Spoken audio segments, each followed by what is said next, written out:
বাছার মতো বেছে বেছে মুসলিম রাজবংশী মতুয়াদের নাম বাদ দিয়েছে নির্বাচন কমিশন। যাদের নাম বাদ পড়েছে তাদের পাশে দাঁড়াবে তৃণমূল কংগ্রেস। সব ধরনের আইনি সাহায্যও দেওয়া হবে। নদিয়া উত্তর 24 পরগনায় বলেন তৃণমূল কংগ্রেস নেত্রী মমতা বন্দ্যোপাধ্যায়। নির্বাচন কমিশনকে নিশানা করেন তিনি। উকুনের মতো বেছে বেছে নাম বাদ দিয়েছে নির্বাচন কমিশন, বললেন মমতা বন্দ্যোপাধ্যায়। আজ নদিয়া উত্তর 24 পরগনায় ভোট প্রচারে তিনি বলেন, মতুয়া রাজবংশী সংখ্যালঘু মুসলিমদের নাম বাদ দেওয়া হয়েছে। নির্বাচন কমিশনার বিজেপিকে নিশানা করে তিনি বলেন, আপনারা কি ভাবেন মানুষ কিছুই বোঝেন না?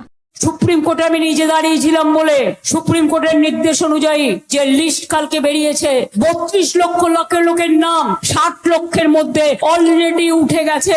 আর বাদ বাকিটাও আমরা চেষ্টা করব, ট্রিব্যুনালে আমরা চেষ্টা করব। অনেক নাম বাদ গেছে মুর্শিদাবাদে, উত্তর দিনাজপুরে, মালদাতে, দক্ষিণ 24 পরগনায়, নদিয়ায় উকুন বেছে বেছে নাম বাদ দিয়েছে। এমনকি আমার ভবানীপুর কেন্দ্রেও 40,000 নাম কেটে দিয়েছিল। এখন দেখতে হবে কতটা তুলেছে আর কতটা আবার বাদ দিয়েছে। তৃণমূল কংগ্রেস নেত্রী বলেন, যাদের নাম বাদ পড়েছে আমরা তাদের পাশে রয়েছি, যাবতীয় আইনি সাহায্য দেওয়া হবে। একটা লোকও বাংলা থেকে তাড়াতে দেব না। একদিকে নাম কাটছে, অন্যদিকে ভোট লুটছে।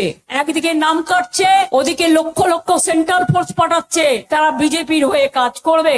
তৃণমূল কংগ্রেস নেত্রী বলেন, আমি সুপ্রিম কোর্টে দাঁড়িয়েছিলাম বলেই 32 লক্ষের নাম সংযোজিত হয়েছে। আরও নাম যাতে সংযোজিত হয় সেজন্য সব ধরনের চেষ্টা করব।